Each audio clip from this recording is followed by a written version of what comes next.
हरे कृष्ण। लोग चर्चा कर रहे हैं श्रीमद् भगवद गीता चैप्टर 9 टेक्स्ट 13। तो कल ये 12 नंबर श्लोक पे चर्चा किए थे, जिसमें भगवान कृष्ण उन लोगों का क्या दुर्दशा होता है, परिणाम होता है, दुष्परिणाम क्या मिलता है उन लोगों को जो भगवान कृष्ण को डिराइव करते हैं, साधारण मनुष्य समझते हैं, भगवान कृष्ण की दिव्यता को अस्वीकार करते हैं। अवजानन्ति मां मूढ़ा मानुषम तनुमाश्रितम्।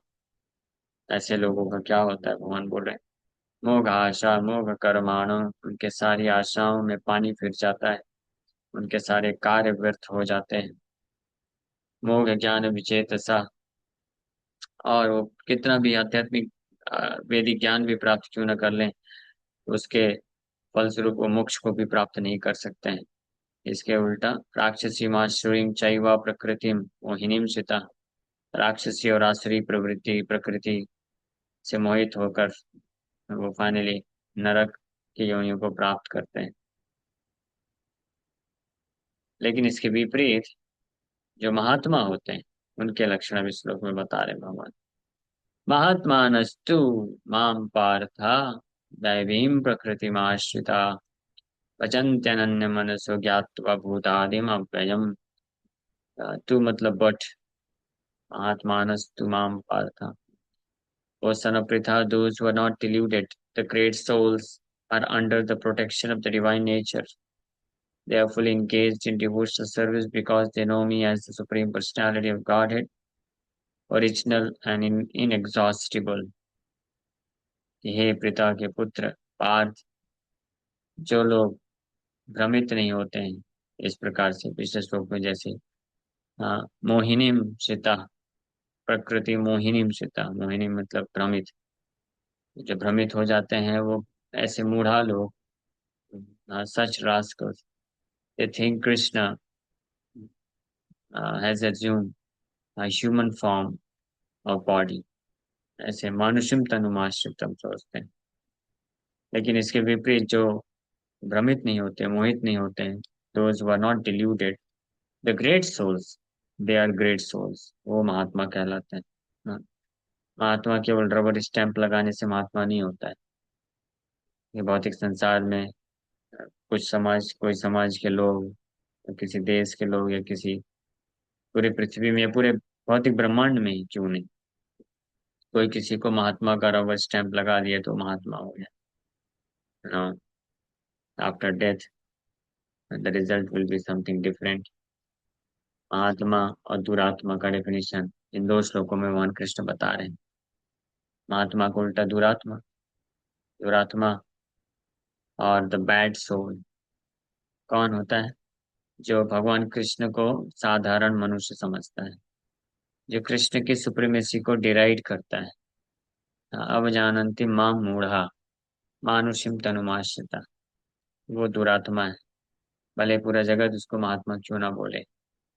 वहीं दूसरी ओर ऐसे महात्मा, जो वास्तविक महात्मा होते हैं, वो कौन होते हैं? वो भ्रमित नहीं होते हैं। They are under the protection of divine nature, दैवीं प्रकृति में आश्रिता, वो भगवान की दैवीं प्रकृति आश्रिता होते हैं। और जो दुरात्मा होते हैं, जो पिछले श्लोक में बताया गया है, वो कौन सी प्रकृति में आश्रिता होते हैं? वो होते हैं मोहिनी प्रकृति में आश्रिता, आसुरीम, ये जो है आसुरीम राक्षसी में आसुरीम प्रकृति, या महामाया प्रकृति, इल्यूजरी एनर्जी, मोहिनी श्रिता और आश्रिता। मोहिनी प्रकृति में आश्रिता, मोहिनी मतलब बिविल्डर्ड, इल्यूजन, पूरी तरीके से मोहित हो जाते हैं, भ्रमित होने वाली शक्ति भगवान की माया शक्ति, बहिरंगा शक्ति, इन्फ्लुएंस ऑफ माया, उसमें प्रभावित हो जाते हैं। कौन? जो दुरात्मा होते हैं, मूढ़ा होते हैं। लेकिन जो महात्मा होते हैं, the great souls, they are दैवी प्रकृति में आश्रिता। दैवी प्रकृति मतलब आध्यात्मिक भगवान की जो शक्ति है, प्रकृति है, उसके आश्रय में होते हैं। और ऐसे लोग क्या करते हैं? जो मोहिनी प्रकृति आश्रिता हैं, या माया प्रकृति में आश्रित है, भगवान की माया महामाया बहिरंगा शक्ति की आश्रय में होते हैं, वो लोग भगवान को नहीं मानते हैं। मानुष्यम तनु आश्रितम समझते हैं। आप जानती माम मूढ़ा उनकी स्थिति होती है। लेकिन जो दैवी प्रकृति में आश्रिता है, जो महात्मा है, द ग्रेट सोल्स, वो क्या करते हैं? भजन्ति अनन्य मनसो ज्ञात्वा भूतादिम अव्ययम्। हाँ, वो अनन्य मनस्क होकर के अपने मन को, चित्त को अन्य हर जगह से हटा करके केवल और केवल कृष्ण में लगा करके भजन करते हैं, सेवा करते हैं, उनका भजन करते हैं। ये जानते हुए, ज्ञात्वा भूतादिम अव्ययम्, ये जानते हुए कि कृष्ण कौन है? हाँ, भूतादिम, he source of all the material and spiritual world. So they are fully engaged in devotional service because they know me as the Supreme Personality of Godhead, original and inexhaustible. भूतादिम अव्ययम, वो जानते हैं कि मैं इनएग्जॉस्टिबल हूँ। Inexhaustible मतलब अव्यय, मतलब भगवान अपने हमेशा दिव्य स्थिति में बने रहते हैं, उनका कभी, अपनी दिव्यता से वो कभी च्युत नहीं होते हैं। हाँ, he always remains situated in transcendental blissful form, full of knowledge। ऐसी स्थिति में भगवान रहते हैं, हमेशा इनएग्जॉस्टिबल रहते हैं, और ओरिजिनल पुरुष हैं, परम भगवान है, इस बात को जानते हैं। इसके विपरीत जो ये आसुरिम प्रवृत्ति वाले होते हैं, ये जो महामाया के द्वारा प्रभावित होते हैं, वो क्या सोचते हैं? ये पिछले के पिछले श्लोक में आया था। वो सोचते हैं परम भावम अजानंत, तो भगवान के परम भाव को नहीं जान पाते हैं। मम भूता महेश्वरम, कि भगवान समस्त भौतिक आध्यात्मिक जगत के कंट्रोलर हैं, परम भगवान है, और इनएग्जॉस्टिबल, इस बात को नहीं जान पाते, पर भगवान के परम भाव सुपीरियर नेचर को नहीं जानते। लेकिन जो वास्तव में महात्मा होते हैं वो क्या होते हैं? ज्ञातवा, देनो।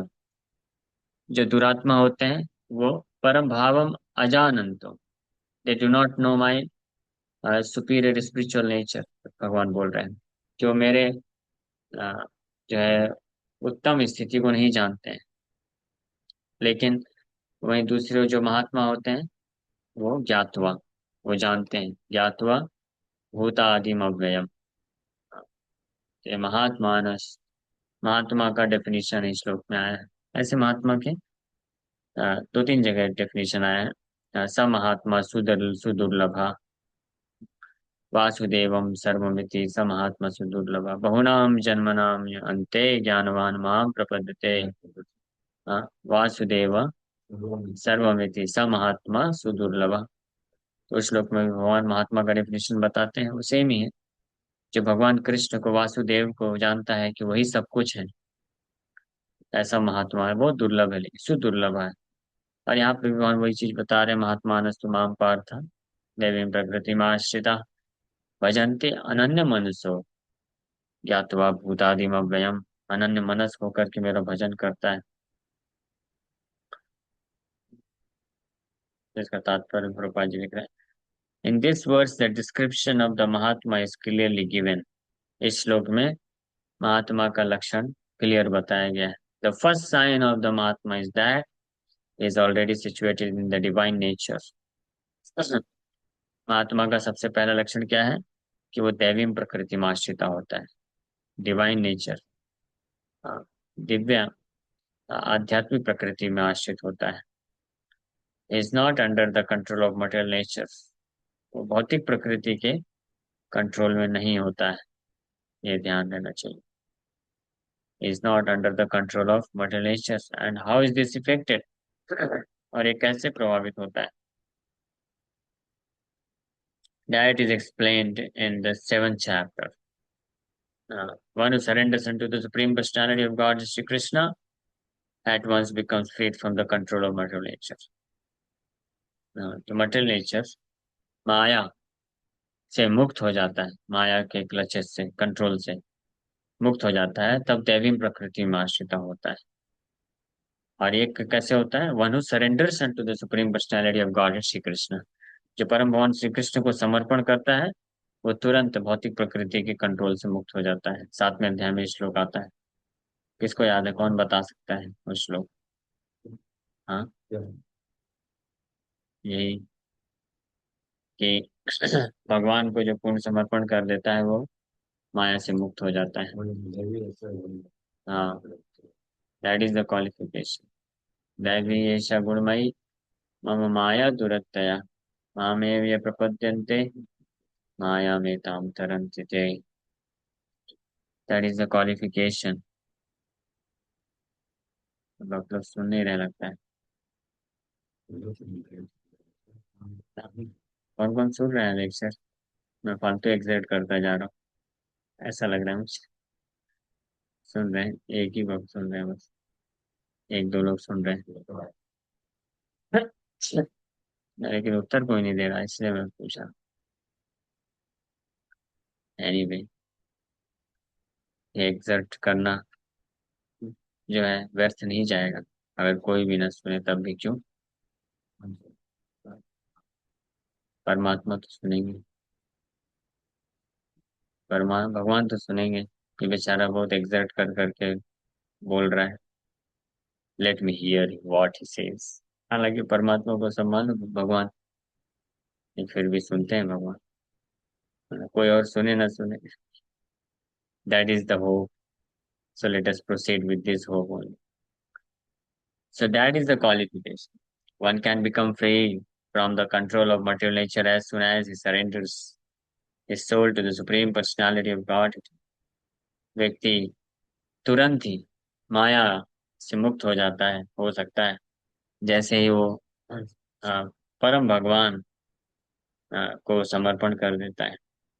दैवी एषा गुणमयी मम माया दुरत्यया मामेव ये प्रपद्यन्ते मायामेतां तरन्ति ते। That is the preliminary formula. ये सबसे पहला प्रारंभिक फॉर्मूला है।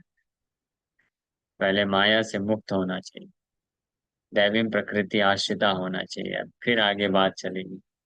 हाँ, हम लोग सुबह की क्लास में भी चर्चा कर रहे थे कि भौतिक जगत में जो हमारे मन के लंगर लगे हुए हैं, पहले वहां से निकालना पड़ेगा। हाँ, कृष्ण में ही लगाना पड़ेगा बस। उसके बाद वास्तविक रूप में कोई भजन कर सकता है। नहीं तो भजन इतना आसान नहीं। हाँ, it's not so easy thing. Bhajan is simple. क्या करना है व्यक्ति को? कृष्ण को पुकारना है, हरे कृष्ण कृष्ण कृष्ण हरे हरे, हरे राम राम राम। और ये पुकार, हाँ, ये पुकार उस व्यक्ति के मुंह से नहीं निकल सकती है जिसको है बुखार।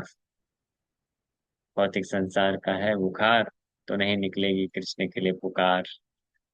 इसलिए जो मटेरियल फीवर है, भौतिक भोग करने की जो बुखार है, हाँ, इसको पहले हटाना पड़ेगा। ये बुखार को पहले खत्म करना पड़ेगा।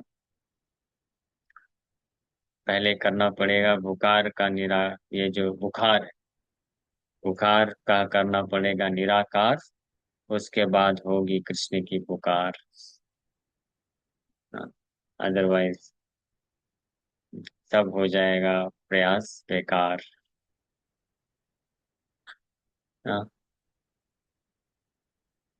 That is the preliminary formula.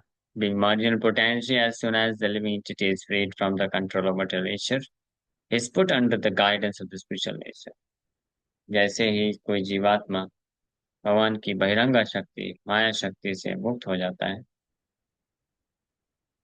Immediately वो भगवान की आध्यात्मिक शक्ति के अंडर गाइडेंस में ला दिया जाता है। The guidance of the spiritual nature is called दैवी प्रकृति, डिवाइन नेचर। ये जो आध्यात्मिक प्रकृति है, दैवी प्रकृति कहा जाता है। इसके मार्गदर्शन जब कोई रहता है तो उसको दैवी प्रकृति कहा जाता है। और इनकी जो कंट्रोलर है मेन, वो है Shrimati Radha Rani. So when one is promoted in that way by surrendering to the Supreme Personality of Godhead, one attains to the stage of great soul Mahatma. जब इस प्रकार से कोई व्यक्ति प्रमोशन प्राप्त करता है by devotion to Krishna, when one gets promotion by surrendering to Supreme Personality of God, भगवान को समर्पण करके, तो उस स्टेज को में उस व्यक्ति को महात्मा बोला जाता है। ठीक है, ये महात्मा का अर्थ है। The mahatma does not divert his attention to anything outside Krishna, भजन्ते अनन्य मनसो। जैसे श्लोक में भगवान कृष्ण बोल रहे हैं, अनन्य मनस्क होकर के मेरा भजन करता है। तो महात्मा जो है, अपना जो अटेंशन है, ध्यान है, कृष्ण के अलावा और कहीं पे भी डाइवर्ट नहीं करता है।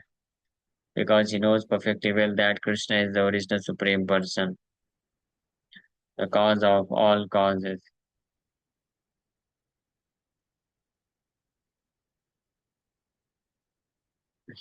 हाँ, because he knows perfectly well that Krishna is the original supreme person. जो एक वास्तविक महात्मा इस प्रकार का होता है, वो बहुत अच्छे तरीके से जानता है कि कृष्ण ही परम भगवान है, समस्त कारणों के कारण। इसलिए वो अपना अटेंशन, ध्यान, कृष्ण के अलावा और कहीं पे नहीं करता है। There is no doubt about it, इसमें कोई संशय नहीं। सच अ महात्मा और great soul develops through association with other mahatmas pure devotees. इस प्रकार का महात्मा व्यक्ति कैसे बन सकता है? अन्य महात्माओं के संग में आकर के बन सकता है, अन्य महात्मा शुद्ध भक्तों के संग में।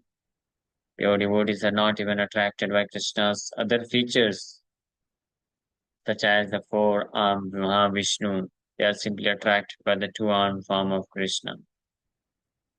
और ऐसे जो शुद्ध भक्त होते हैं कृष्ण के, वो कृष्ण के अन्य अवतारों या अन्य विस्तारों से भी आकर्षित नहीं होते, जैसे महाविष्णु, नारायण इत्यादि से। वो केवल और केवल कृष्ण के द्विभुज द्विभुज त्रिभंग मूर्ति से ही आकर्षित होते हैं। They are not attracted to other features of Krishna, nor are they concerned with any form of a demigod or a human being. तो कृष्ण के अन्य किसी अवतार या विस्तार से भी वो आकर्षित नहीं होते हैं, तो अन्य देवता या मनुष्य की तो बात ही क्या करना। They meditate only upon Krishna in Krishna consciousness. वो केवल और केवल कृष्ण का ही ध्यान करते हैं, पूर्ण रूप से कृष्ण भावना भावित होकर के। They are always engaged in the unswearing service of the Lord in Krishna consciousness.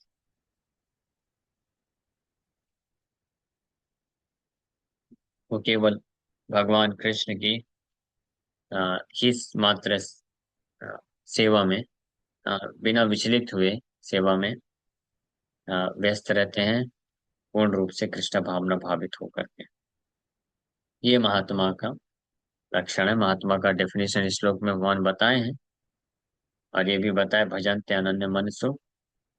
महात्मा कौन, ये भी बताए, दैवी प्रकृति माश्रिता, और वो अनन्य मनस होकर के भजन करते हैं और जानते हैं कि भगवान Krishna cause of all causes, समस्त कारणों के कारण है, अव्यय है, ये जानते हैं।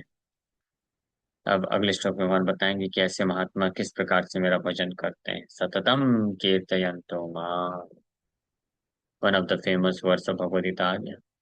ऐसे महात्मा मेरा सतत कीर्तन करते हैं, गुणगान करते हैं। हाँ, ऐसा नहीं है सुबह दोपहर शाम किए फिर बाकी समय। हाँ, हरि बोल। सततम कीर्तयन्तो माम यतन्तश्च दृढ़ व्रता होकर के यत्न पूर्वक सतत मेरा गुणगान करते हैं। और नमस्यन्तश्च माम भक्त्या नित्य युक्त उपासते। These are all very wonderful verses. बहुत अद्भुत श्लोक हैं ये सब, बट वहीं पे विराम करना पड़ेगा। Thank you very much. Hare Krishna.